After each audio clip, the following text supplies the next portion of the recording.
Action RPGs have been extremely popular in the last few years, and if you enjoy them, you're in the right place. Hey everyone, this is Valley, and here are 10 upcoming action role-playing games in 2024 and beyond. Starting off at number 10, it's Last Epoch. Last Epoch is an ARPG with highly addictive gameplay, just like Path of Exile and other games in the genre.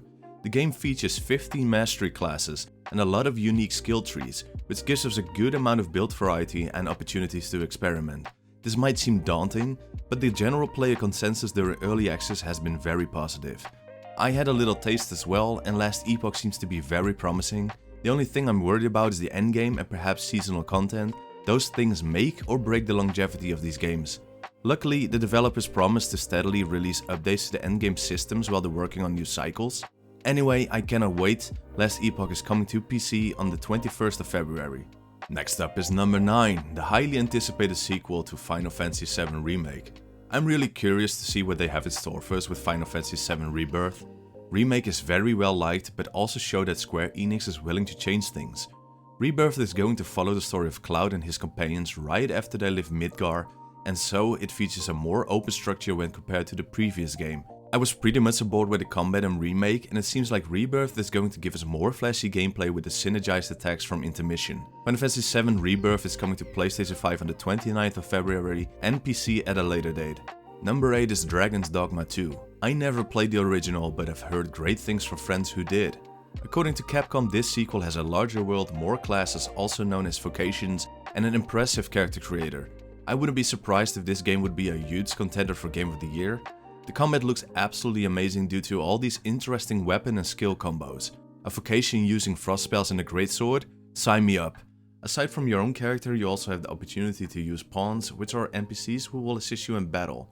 All in all, it looks promising. Capcom is really trying to become my favorite publisher, and honestly, that's not a bad thing. Dragon's Dogma is coming to PC, PlayStation 5, and Xbox Series X and S on the 22nd of March. Number 7 is the sequel to the award-winning game Hades. This direct follow-up ties into the original story, but has a new main character, the immortal princess of the underworld.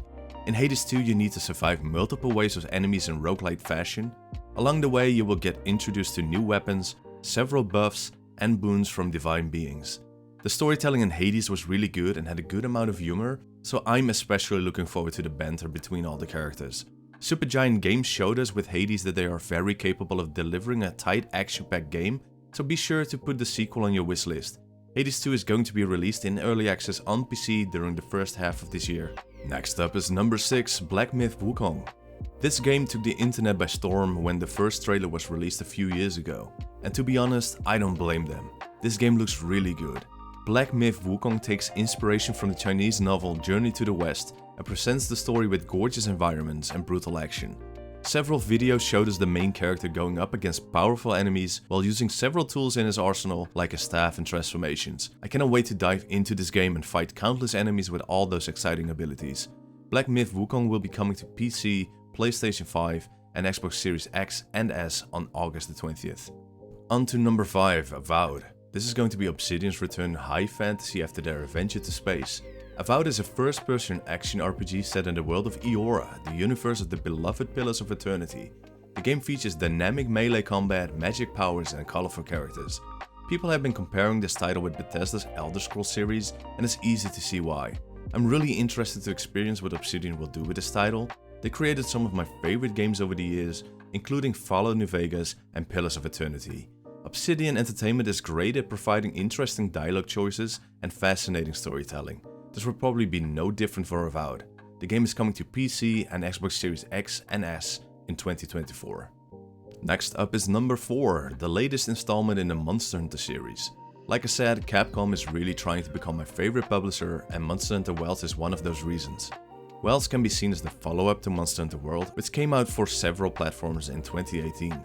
Like World, this game is probably going to be a little more grounded than the other games in the series. Unfortunately, not a lot of information has been shared, but we do know that Capcom is planning to reveal more details about Wilds during the summer of 2024.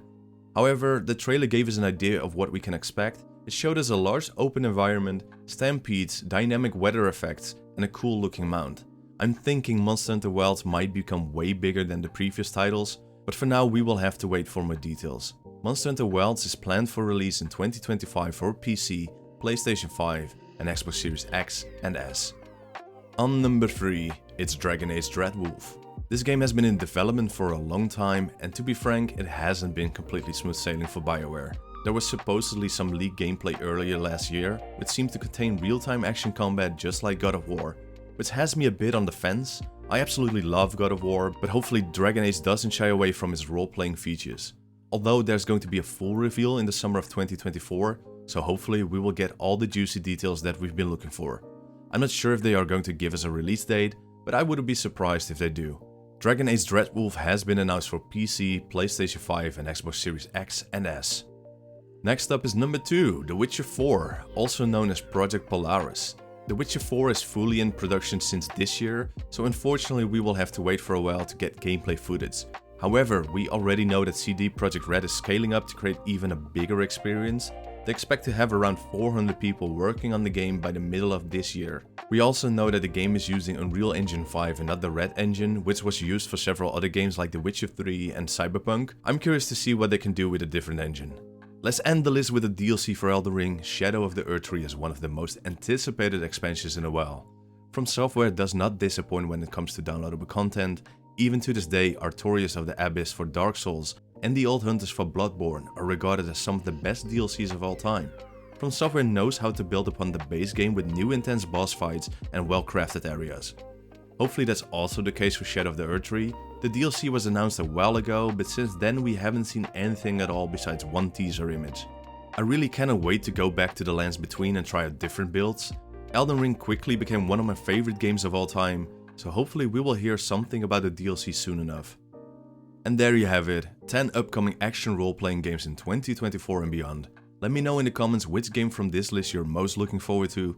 See you in the next one. Bye bye.